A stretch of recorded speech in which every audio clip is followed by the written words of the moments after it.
I served with Elaine Ahearn in 2012 and 2000 through 2014. We were both elected in 2012, and I can tell you from firsthand experience that she was a very dedicated, conscientious, and principled state representative who represented Hampton, Hampton Falls, and Seabrook with dignity and intelligence.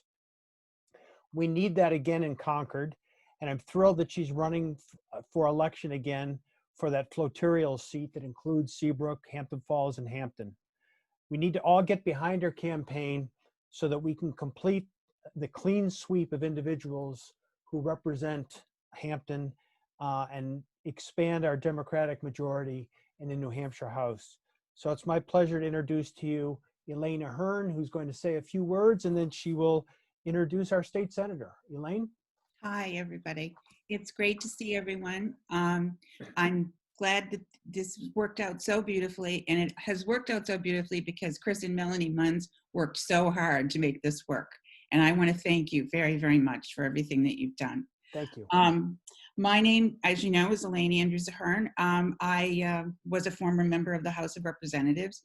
It's a challenging but intriguing job, and I enjoyed it tremendously. I passed a bill while I was there. I found out just before I was elected that public television had been unfunded in the state of New Hampshire by the unique House of Representatives we had at that time that was led by Bill O'Reilly and Bill O'Brien rather, and the Free Staters.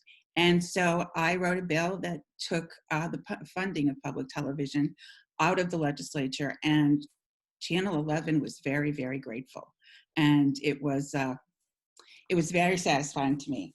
I know we all watched the Democratic convention this week with a huge amount of pride in the men and women who represent the principles that we all care about. And those national issues are also local issues for us. And we need to work so hard on keeping our environment safe and guarantee great education for all of our children in every community.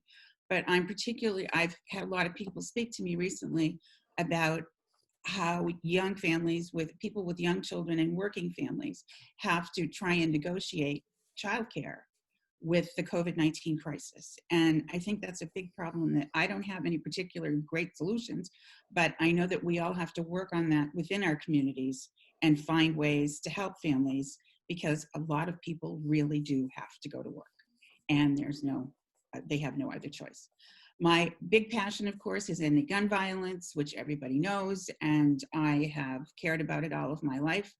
And we need candidates who will stand up to the NRA and stand up for what they believe in.